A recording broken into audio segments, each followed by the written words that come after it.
Bom dia, paz do Senhor Jesus. Te convido a tomar a sua Bíblia na carta de Tiago, no capítulo 1.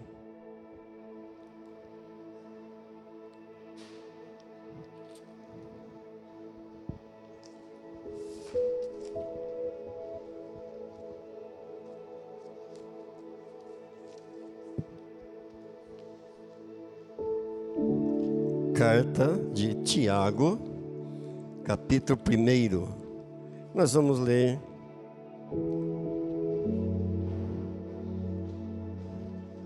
do verso 19 até o 22.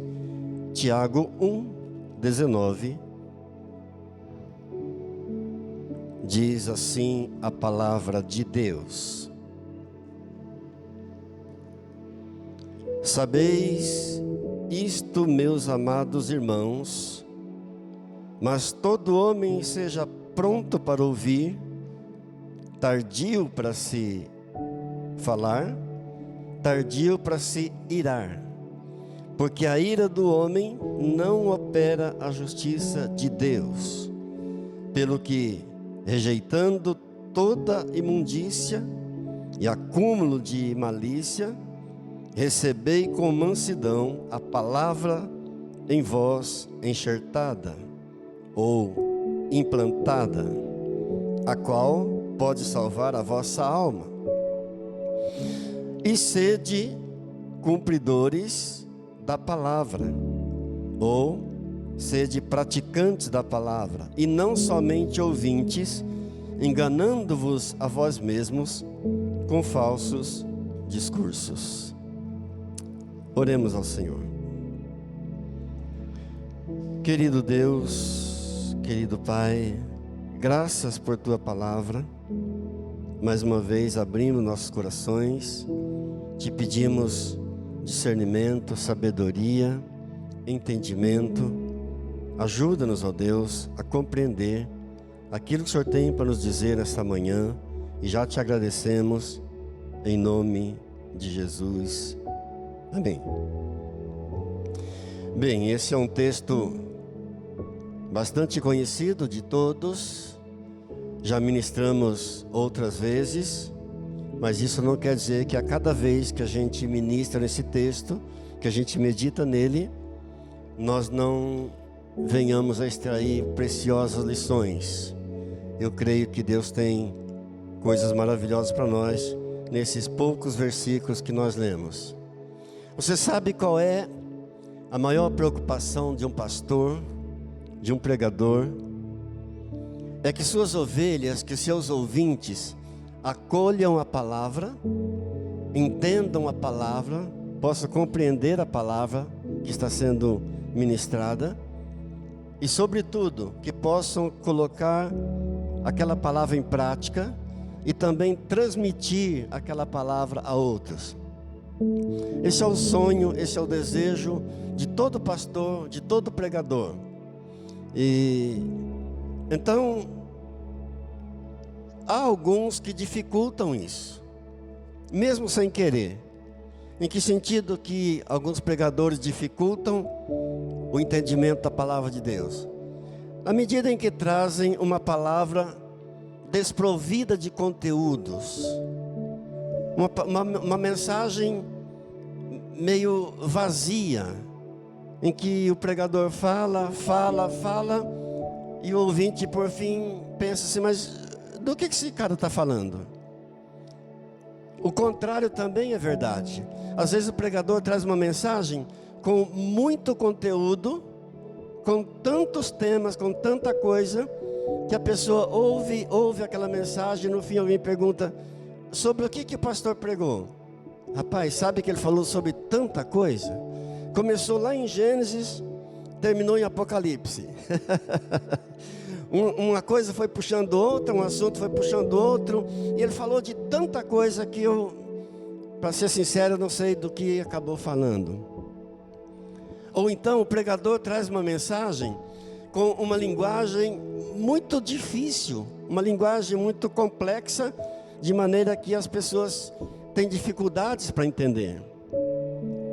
Eu já ouvi muitos pregadores e muitas vezes já me deparei com certas mensagens que, passado tanto tempo, eu pensei assim, mas do que esse cara está falando? Em compensação, já ouvi muitos pregadores que eu tinha problema para ouvir aquele pregador, de tão forte a mensagem, tão gostosa a mensagem. Por exemplo, Dave Hunt, um pregador americano que infelizmente já se foi para o Senhor. Mas a cada vez que eu ia em congresso desse homem, desse teólogo, eu tinha problema porque eu queria anotar cada palavra dele, cada frase dele, e eu não conseguia. Tão preciosa era a mensagem desse homem. Tivemos também um professor de teologia que era uma maravilha, não dava para perder uma aula daquele professor. Então, são assim as mensagens, mas às vezes o pregador, na ânsia, na boa vontade de querer que os ouvintes entendam, às vezes ele quer caprichar tanto que acaba complicando e a mensagem fica difícil de entender. O principal motivo pelo qual Tiago escreveu essa carta era justamente esse. Os novos crentes, judeus convertidos ao Senhor Jesus, ao cristianismo, no primeiro século, lembrando que essa carta é uma carta do primeiro século, e nós enfatizamos muito que os judeus rejeitaram a Jesus. De fato, eles rejeitaram a Jesus, mas isso não quer dizer que todo judeu rejeitou a Jesus. Uma minoria deles aceitou Jesus, se converteu ao cristianismo, fundaram então suas comunidades, mas eles estavam tendo muita dificuldade para entender a mensagem, para entender a palavra de Deus. Então o principal motivo pelo qual Tiago está escrevendo essa carta é justamente para isso, para que eles entendessem, não tivesse essa dificuldade que eu citei, que alguns têm, para entender uma mensagem que muitas vezes você não entende o começo da mensagem, nem o meio da mensagem e nem o fim da mensagem, porque toda mensagem tem que ter começo, meio e fim. É como aquele menino que foi ao culto, né? E chegando em casa, a mãe perguntou: e aí, meu filho, como foi o culto? Foi bom, mamãe? E sobre o que o pastor falou? Bem, o pastor falou sobre pecado. Tá, e o que é que ele disse sobre pecado? Ele disse que é contra. Então, fica uma coisa muito vazia, né? Tiago então escreve para ajudar esses novos cristãos, judeus convertidos, a entender melhor a palavra de Deus. Por quê? Por que é importante? Por que o pastor se preocupa em que as suas ovelhas, seus ouvintes entendam a mensagem? Porque antes do pastor usar o púlpito, houve um tempo de consagração, houve um tempo de oração, de meditação, um tempo de estudo, de pesquisa. Então, o sonho dele, o desejo dele é que a congregação entenda bem a mensagem que foi ministrada. Então eu quero pensar com você nessa manhã sobre isso, em como a gente faz para aproveitar bem a palavra de Deus. Como fazer para aproveitar bem a mensagem? Por isso nós lemos aí em Tiago 1, do 19 ao 22. Primeiro motivo: ajudar aqueles crentes nas lutas que eles estavam passando, nas tribulações que estavam enfrentando, nas provações. E segundo motivo, tornar aqueles crentes mais consistentes, porque uma vez que eles estavam tendo dificuldade para entender a palavra, consequentemente eles tinham muitos problemas, muitas lutas, muitas provações, sem saber como enfrentá-las. Se você não entende a palavra, se você não assimila a palavra, evidentemente você não vai saber como lutar como enfrentar as provações, as tribulações. Então, o propósito é esse, e com certeza essa mensagem não foi só para o primeiro século, mas nós estamos aqui agora desfrutando também de lições preciosas, porque a palavra de Deus perdura e perdurará e permanecerá para sempre. Diga glória a Deus. Qual era a maior dificuldade daqueles novos cristãos? Colocar tudo aquilo que eles haviam aprendido em prática. Eles tinham aprendido a palavra, tinham aprendido os princípios bíblicos, mas não sabiam como colocar em prática. E com isso eles estavam tendo muita dificuldade. Por isso, Tiago vai dizer no capítulo 2 e no verso 17: a fé de vocês sem obras é uma fé morta. Então eles não tinham obras, porque eles até receberam o ensinamento, mas não colocavam em prática. A fé sem obras, ela é morta. Ou seja, a fé alcança a credibilidade diante de Deus e diante dos homens quando ela está unida a uma atividade cristã, a uma obra qualquer. Aí sim a fé, porque alguém vê você fazendo alguma coisa para a obra de Deus, vai ver fé em você. A fé vai alcançar essa credibilidade quando está junta com a obra. Por isso o Tiago diz claramente: a fé sem obras é morta. Então o alvo de Tiago aqui era basicamente essas duas coisas: consolar os crentes em suas lutas, em suas provações, em suas tribulações, e exortá-los a viver uma vida coerente, colocando em prática aquilo que eles estavam ouvindo, a mensagem, a palavra que eles estavam recebendo. E evidentemente está servindo para nós também. Glória a Deus. Até porque essas duas coisas estavam interligadas, né? Se não estavam entendendo a palavra, como é que eles iriam colocar em prática? Então, se Tiago resolvesse a primeira parte, que eles compreendessem bem a palavra de Deus, a segunda seria também automaticamente resolvida, né? As dificuldades de enfrentar as lutas, provações e as tribulações eram por causa de quê? Porque não estavam entendendo claramente a palavra de Deus. Exatamente porque faltava um apego maior à palavra, faltava um entendimento maior das Escrituras. Então faltava também uma aplicação daquilo que já sabiam. É como congregar virtualmente, né? Não tem... Alguém diz assim: ah, pastor, eu congrego online, eu congrego virtualmente. É como chupar uma bala com papel e tudo. Não é a mesma coisa. E o contato com o irmão, e o olhar no olho do irmão, e o abraço da paz, né? E aquela comunhão. Então fica uma coisa incompleta, né? De modo que, se Tiago resolvesse então a primeira questão, automaticamente a segunda também estaria resolvida. Quando você ora por alguém, você está fazendo uma obra, está colocando em prática a palavra que você aprendeu. E sabe quem está sendo abençoado primeiro quando você ora por alguém? Você mesmo. Você vai orar por alguém, você vai se fortalecer. Quem vê aquilo, aquela cena, vai dar credibilidade à tua fé, vai ver que você é uma pessoa de fé. Então, não tem esse negócio de congregar virtualmente, online. É bom numa necessidade, numa enfermidade, numa impossibilidade de ir ao templo.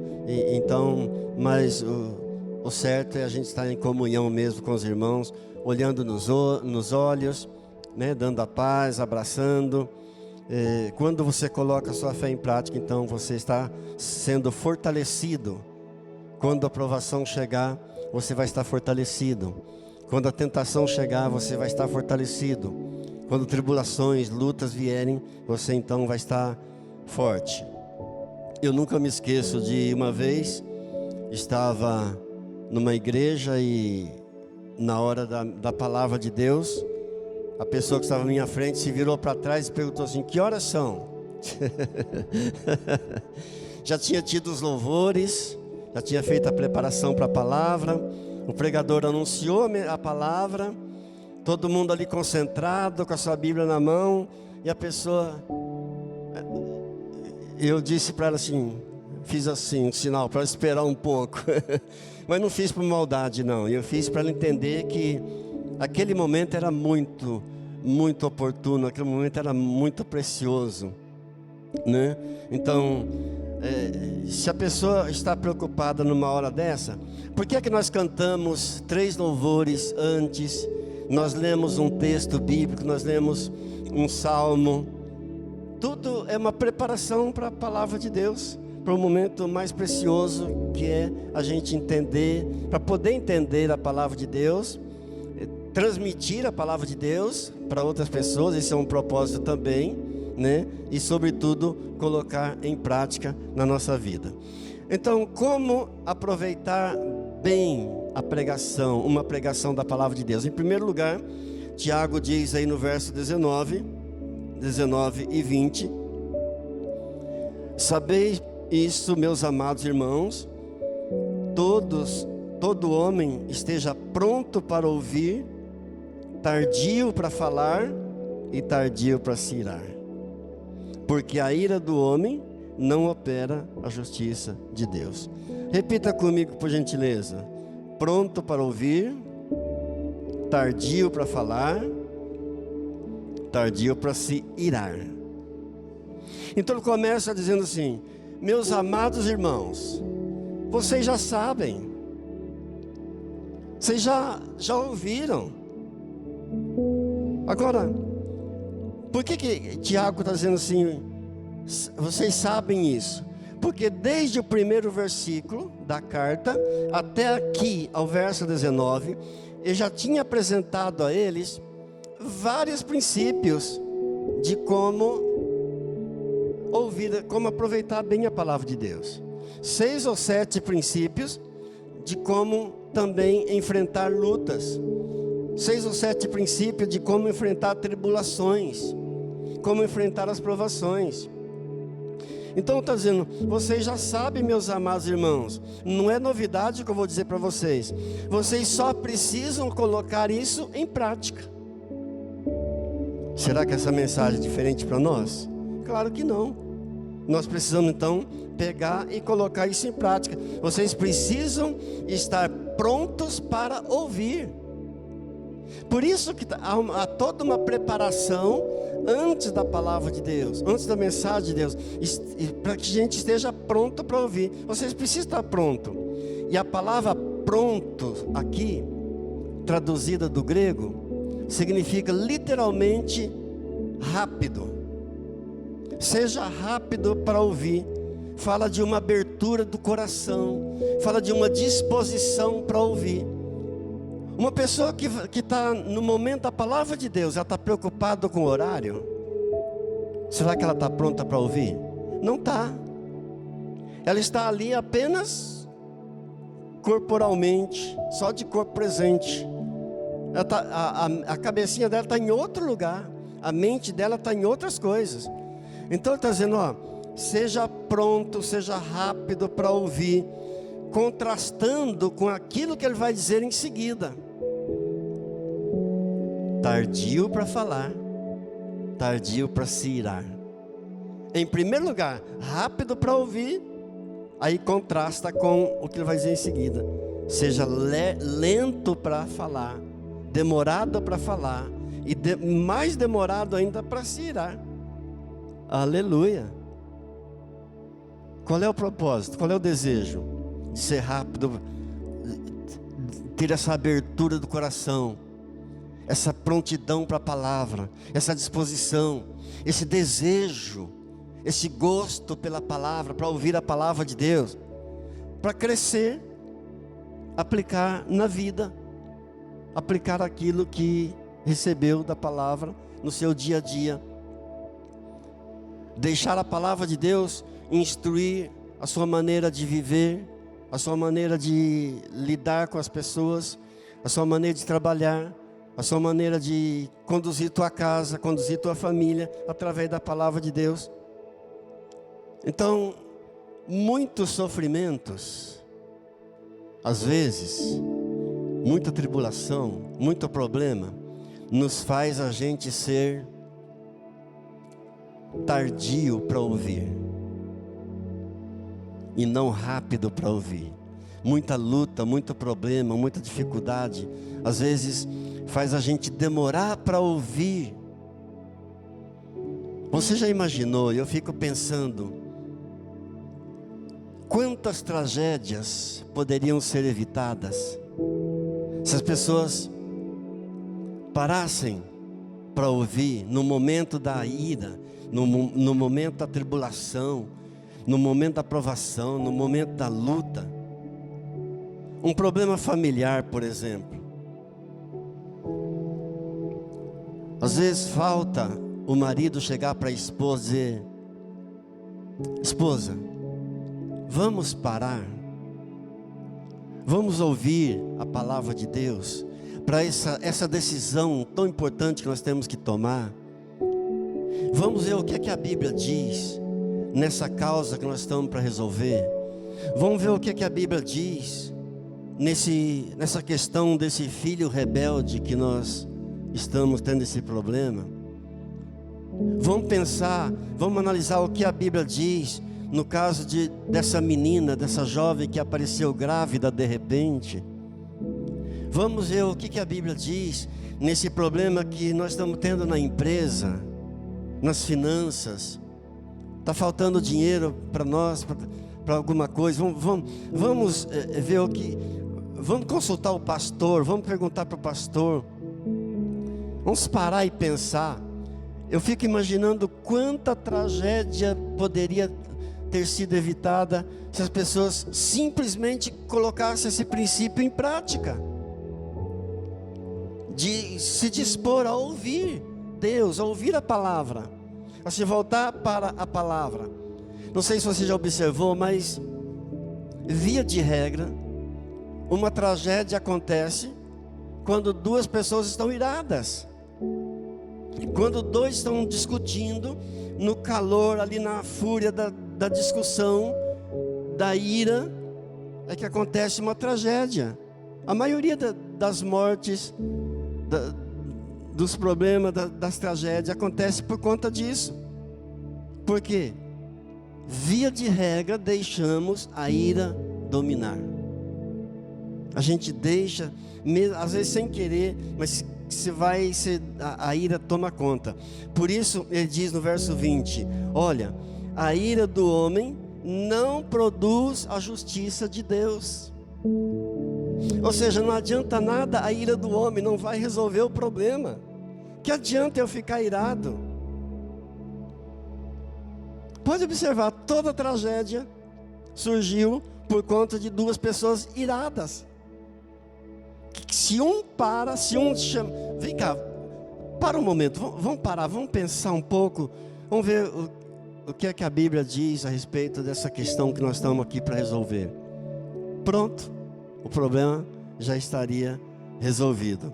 Mas, então, sejamos rápidos para ouvir. Ouça bem o que diz o Salmo 37, no verso 8. Ele diz assim: evite a ira, rejeite a fúria, não se irrite, porque isso só leva ao mal.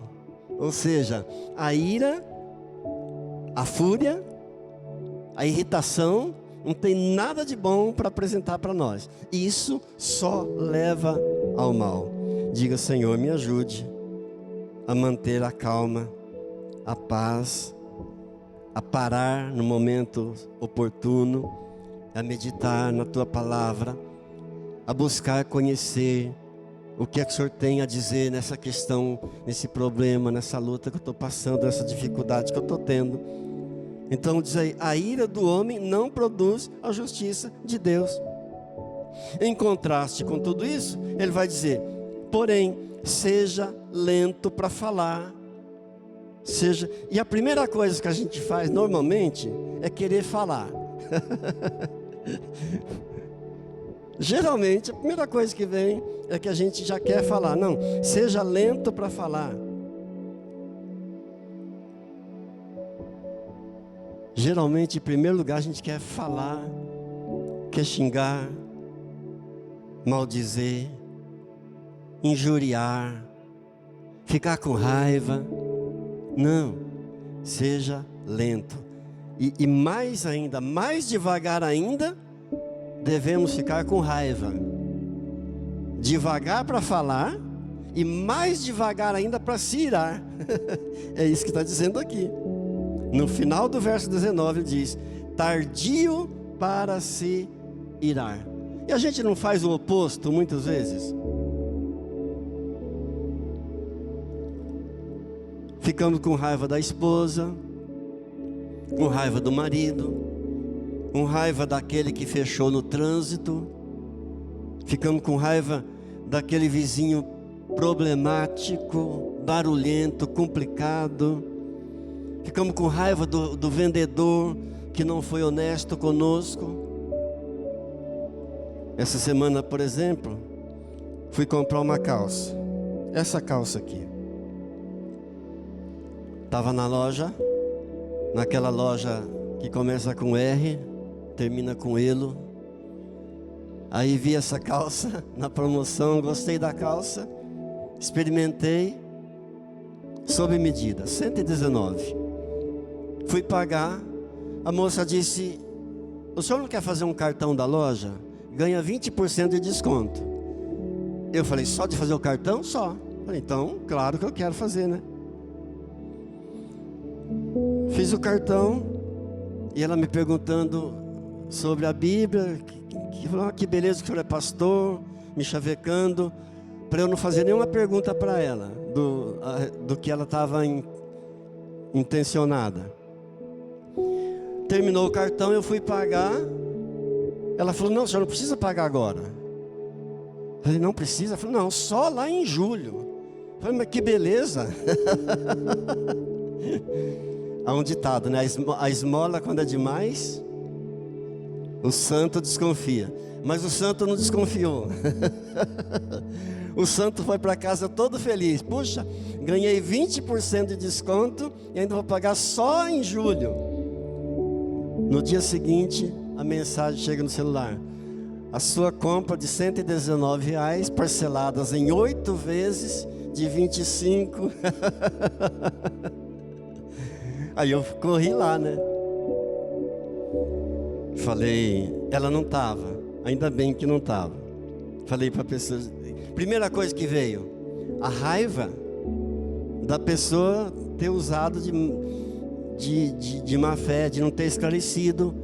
A mais eu ia querer parcelamento. Aí cheguei lá e falei: olha, fiz uma compra aqui ontem e a pessoa abençoada, falei desse jeito. A pessoa abençoada não me disse que seria parcelado. Eu não quero pagar R$200 num trem de 119. Aí o rapaz falou: não, a gente vai desfazer então para o senhor tal. Só que falei: não, eu quero pagar os 119. Mas enfim, a primeira coisa que vem normalmente é a gente querer falar, querer xingar, ficar com raiva da pessoa que nos ofendeu, que foi desonesta com a gente, que não foi sincera com a gente. Então, precisamos atentar para isso que a palavra de Deus está dizendo. Em primeiro lugar, seja rápido para ouvir, sempre pronto para ouvir, mas para falar não. Demore para falar e demore mais ainda para ficar bravo, para ficar irado. E o pior, queridos, é que no momento da ira, no momento da pressão, a gente toma decisões que não deveríamos tomar. É verdade ou não é? Na hora da pressão, a gente toma decisões que não deveria, a gente faz escolhas que não deveria fazer, a gente libera palavras que não deveria liberar. E nós sabemos que palavras liberadas, elas não voltam. A gente faz coisas que não deveria fazer e depois se arrepende. Por exemplo, palavras ditas, há uma história, há uma comparação, um provérbio humano muito conhecido, uma história que nos ensina muito em relação a isso, de palavras liberadas, é que um rapaz liberou um monte de palavras contra alguém, ofendeu, causou problemas sérios por causa das palavras que liberou.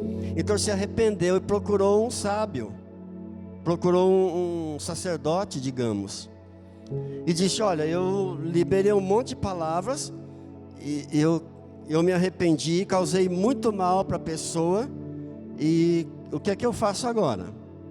Então o sábio disse: ó, você vai em casa, você pega um travesseiro de penas, você sobe no alto de uma montanha, um dia de bastante vento mesmo lá no alto, você rasga o travesseiro, espalha todas as penas, e depois você volta aqui. Aí voltou lá. Você fez o que eu fiz? Subi no monte, joguei todas as penas, e agora o que é que eu faço? Agora eu quero que você volta lá na planície e você recolha pena por pena.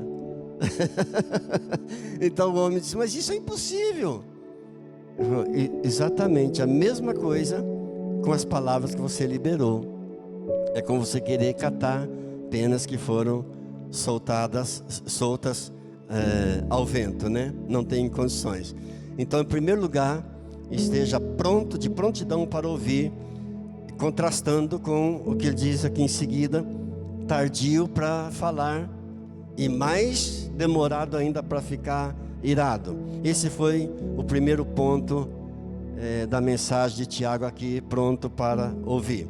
Em segundo lugar, como fazer para se aproveitar bem a palavra, para se aproveitar bem uma mensagem, é uma preparação. Diga comigo: preparação. Ele diz isso aqui no verso 21. Pelo que, rejeitando toda imundícia e acúmulo de malícia, recebei com mansidão a palavra em vós implantada ou enxertada, a qual pode salvar a vossa alma. O que ele está falando aqui? De uma preparação do coração que todo cristão deveria fazer antes de receber a palavra de Deus. Isso é algo que todos nós deveríamos fazer, mas geralmente a gente não faz. Essa preparação do coração para receber então a palavra, para acolher a palavra de Deus. E há uma comparação para isso aqui também, uma historinha que nos ensina muito. Um terreno baldio. Pensa num terreno baldio em que o dono não cercou aquele terreno, não murou, não fez nada. Está o terreno baldio lá. Cada pessoa que passa ali joga um lixo ali. Joga ali uma sacola, uma garrafa PET, um sapato velho, uma geladeira velha, um fogão velho, e cada um que passa já vai jogando um lixo. De maneira que aquilo se torna em pouco tempo um grande lixão. Aí o dono, pensa que o dono daquele terreno, ele decide fazer ali plantar uma horta. Ele diz: bom, meu terreno está lá, baldio, eu vou plantar uma horta lá. O que ele vai ter que fazer? Em primeiro lugar, imagine o dono chegando ali para plantar uma horta. A primeira coisa que tem que fazer: se despojar. O que a palavra está dizendo aqui: se despojar de toda a impureza, de toda a imundícia, de todo o lixo, de todo o acúmulo de maldade, que é o lixo que está ali, para que a palavra implantada, aqui lembra de semente, a palavra é como uma semente, né? A minha versão aqui está dizendo enxertada, para que toda a palavra enxertada, ou toda a palavra implantada, possa produzir frutos. Entendeu a analogia? Entendeu a comparação? Há um lixão, o dono quer plantar alguma coisa ali. Primeira coisa é exatamente o que o verso 21 está dizendo: rejeitando toda a imundícia, todo acúmulo de malícia, de lixo, recebei com mansidão a palavra em vós enxertada, ou a palavra em vós implantada. Ou seja, em primeiro lugar, limpar o coração. É o que todos nós deveríamos fazer antes da palavra de Deus, antes de recebermos a semente preciosa da palavra de Deus. Remover todo o lixo, toda a impureza, porque muitas vezes, queridos, passamos a semana inteira acumulando pequenos lixos, pequenas porções de lixo em nosso coração. Através do quê? Através daquilo que vemos nas telas da TV lixo. Alguém disse esses dias assim: não deveríamos chamar a Globo de Globo Lixo. Aí outra pessoa disse: mas por quê? É porque o lixo é reciclável.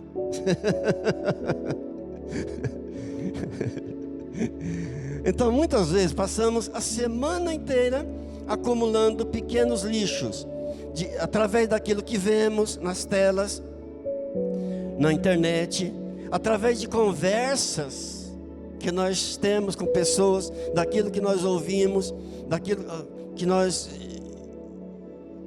sensações que temos, sentimentos que temos, e vamos acumulando pequenas porções de lixo. Chega no domingo, a gente vai à igreja, vai receber a palavra de Deus. Em primeiro lugar, deveríamos fazer uma limpeza, remover todo aquele lixão do nosso coração, para que a palavra de Deus então possa encontrar uma terra boa e produzir muitos frutos. Diga: Senhor, me ajude. Então ele disse: acolhei com mansidão, ou seja, acolhei com gosto, acolhei com prazer, acolhei com humildade. Pastor, e como é que a gente faz isso na prática? Ok, essa é uma boa pergunta. Fazendo confissão dos nossos pecados, uma confissão verdadeira, uma confissão clara, sincera a Deus, clamando o sangue de Jesus pelos nossos pecados, evitando ocupar a nossa mente com coisas que não são de Deus, com coisas ruins, evitando. Na prática eu vou estar fazendo isso, estar limpando meu coração, purificando, preparando meu coração. Amém? Amém? Prontidão para ouvir a palavra de Deus, preparar o terreno, preparar o coração, para colher com mansidão, para colher com gosto, com prazer a palavra, a semente, a colher com humildade e finalmente colocar em prática a palavra de Deus, quando ele chega então no verso 22 e diz assim: sede praticantes, ou, em outras versões, sede cumpridores da palavra de Deus, e não somente ouvintes, enganando-vos a vós mesmos com falsos discursos. Então, note, estamos no primeiro século. Essa carta é uma carta do primeiro século, aos judeus convertidos ao cristianismo. Uma boa porção dos judeus, uma minoria, digamos, mas não foi todo mundo que rejeitou Jesus. Uma boa porção aceitou Jesus, formaram suas comunidades, mas estão com dificuldades para entender a palavra de Deus, na hora de passar por lutas, tribulações, provações. Então para isso Tiago está escrevendo a eles. Então estamos aqui no primeiro século, e o primeiro conceito que eles tinham, eles trouxeram um conceito errado para a igreja, é de que bastava ir uma vez por semana ouvir a palavra. Por quê? Porque eles faziam assim na sinagoga. Eles iam à sinagoga uma vez por semana apenas, para ouvir a palavra, a leitura da lei de Moisés. E eles tinham um conceito de que apenas isso era suficiente para a salvação da alma deles. Apenas ouvir a palavra, isso era tudo que Deus requeria deles, para que fossem salvos. Então eles agora se convertem ao cristianismo, eles vêm para a igreja e trazem esse conceito errado, de que basta uma vez por semana ouvir a palavra e já está salvo. Qualquer semelhança com os dias de hoje não é mera coincidência. Há muita gente que ainda tem esse conceito, muito cristão que ainda tem esse conceito, que basta uma vez por semana ouvir a palavra de Deus, isso é suficiente, é tudo o que Deus requer de nós, para que sejamos salvos. Só que não. Tornai-vos praticantes, e não apenas ouvintes, enganando-vos a vós mesmos. Ou seja, eles estavam se enganando, achando que só ouvir bons sermões, boas mensagens da palavra de Deus, apenas ouvindo, isso era suficiente para ser salvo. Não. O que está dizendo aqui é o seguinte: pratique a palavra, coloque isso no seu dia a dia, deixe a palavra de Deus dirigir a tua conduta, teu modo de viver, teus relacionamentos. Deixe a palavra de Deus, faça com que a palavra de Deus conduza a maneira como você dirige a tua vida, que você conduza a tua vida, a maneira como você conduz os teus negócios, a maneira como você conduz a tua família. E note que ele vai dizer no final do verso 21 algo muito importante. Ele diz assim: a palavra é poderosa para salvar a vossa alma. E eu acho isso tão importante que eu vou repetir. A palavra é poderosa para salvar a vossa alma. Queridos, Deus não estabeleceu uma outra maneira para a salvação da alma de ninguém, a não ser pela sua palavra. E é tão importante também que eu faço questão de repetir: Deus não estabeleceu nenhum outro método, nenhuma outra forma, nenhuma outra maneira da salvação da alma de alguém, a não ser pela sua palavra. A palavra é poderosa para salvar a vossa alma. Então é pela pregação da palavra de Deus, é pelo ensino da palavra de Deus, do evangelho de nosso Senhor Jesus Cristo, que morreu e ressuscitou, que a nossa alma é salva. Quem está entendendo? Queridos, o risco aqui, o que está em jogo aqui, é a alma. O que está em risco aqui é a salvação da alma, da tua alma. É por isso que cada pastor se dedica, antes da palavra, se esforça, medita, pesquisa, estuda, se consagra. E o sonho dele, estou falando do pregador sincero, o alvo dele, o desejo dele, é que os ouvintes, as ovelhas, acolham a palavra, entendam a palavra. E não apenas isso, transmitam a palavra a outros. Por isso ele se esforça para trazer a palavra com muita clareza, com muita eficácia. O desejo dele é trazer com poder de convencimento. O sonho do pastor, do pregador é esse: que a mensagem seja clara, eficaz e convincente. Diga graças a Deus. Por quê? Está em jogo aqui a salvação da alma. Mas, para que tudo isso venha surtir os devidos efeitos, é preciso que os seus ouvintes suas ovelhas estejam primeiro prontos para ouvir,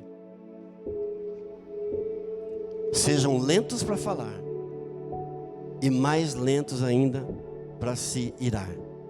Amém? Sejam prontos para ouvir, seu coração esteja preparado e estejam dispostos a praticar, a colocar aquilo que aprender, que está ouvindo em prática. Porque senão, que adiantaria todo esforço, todo trabalho, toda dedicação? Que Deus nos ajude, amém? Amém? Queridos, o que é que difere uma seita de uma igreja cristã verdadeira?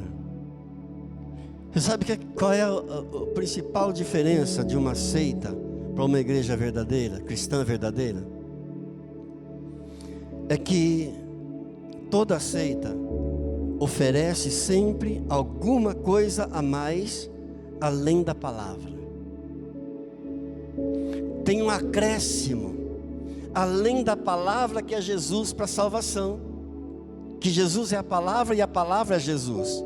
No princípio era o verbo estava com Deus, o verbo era Deus e o verbo se fez carne, a palavra se fez carne, Jesus, e habitou entre nós. Então a palavra é Jesus e Jesus é a palavra. A principal diferença é que toda seita, tudo aquilo que é seita, vai te oferecer alguma coisa a mais para a tua salvação, além da palavra. E o que é que a Bíblia está dizendo? O que é que Tiago está dizendo? A palavra é poderosa para salvar a tua alma. Então fique muito atento, queridos, porque muitas das seitas até reconhecem Jesus como Senhor. Diz, não, nós também cremos em Jesus, nós até usamos a Bíblia também, mas você precisa de algo a mais, você precisa dessa intercessão de alguém aqui para te ajudar, de uma auxiliadora, de alguém que te...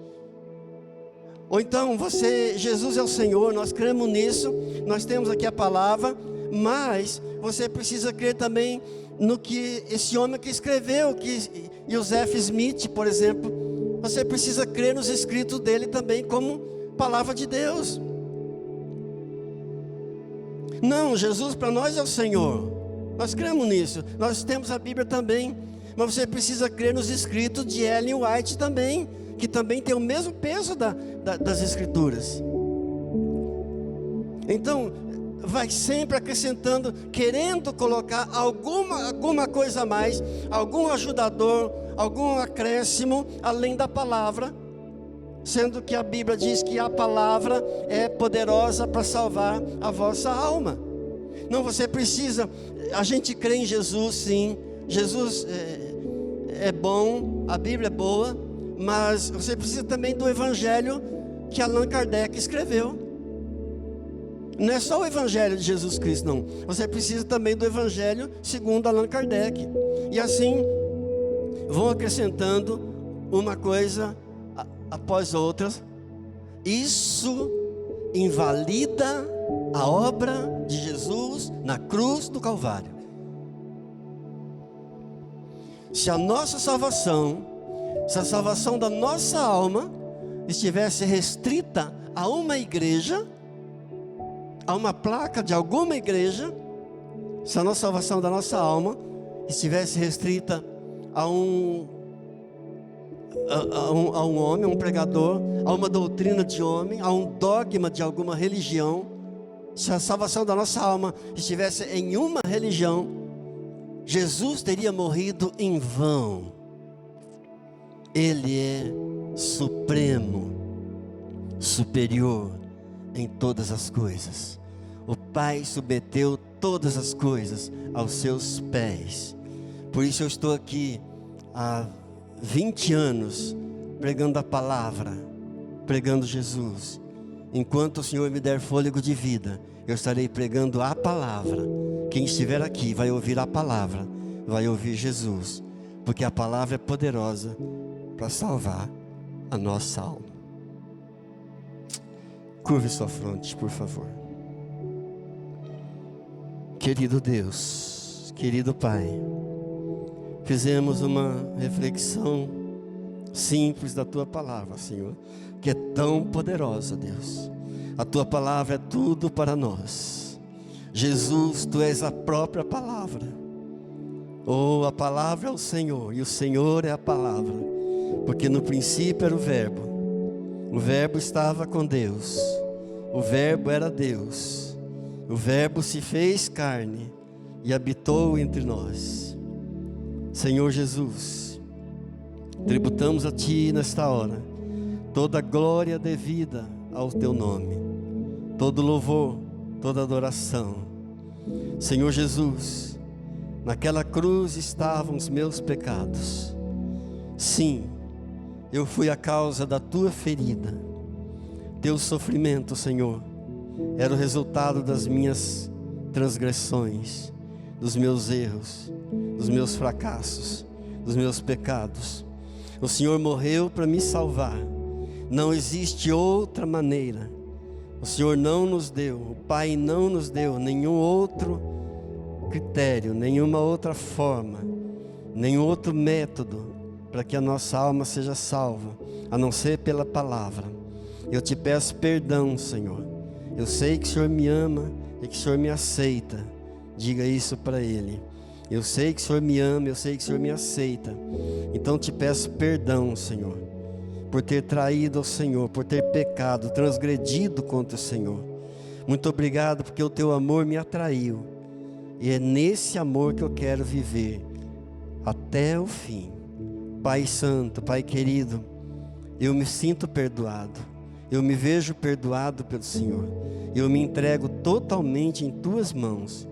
E venho agora pedir, ó Deus, venha o Teu Espírito Santo, sarando as minhas feridas, curando as minhas feridas, feridas da minha alma.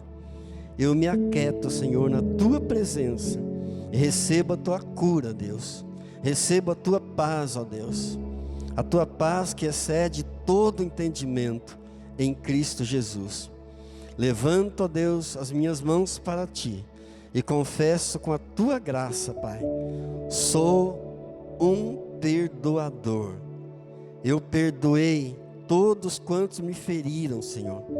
Eu perdoo e continuarei perdoando aos que me ferem. E abraço, ó Deus, esse desafio de não mais aceitar as feridas que Satanás provocou contra mim. Não aceito nenhuma ferida mais que Satanás venha tentar provocar no futuro. Eu me recusarei, Senhor, de todas elas, em nome de Jesus Cristo. Recebo a Tua bênção, o Teu perdão, tomo posse da Tua cura, da salvação, unicamente pela Tua palavra. E Te dou graças, em nome de Jesus. Amém. Amém. Deus é bom o tempo todo. Foi para isso que Ele morreu, foi para isso que Ele ressuscitou. Amém. Aí ficam inventando um monte de coisa. Tudo coisa da cabeça do homem. Não vamos dar crédito a nada mais além da palavra. Vamos oferecer ao Senhor nossa oferta, nosso dízimo, e já estaremos encerrando em nome de Jesus. O dízimo não é para sermos abençoados.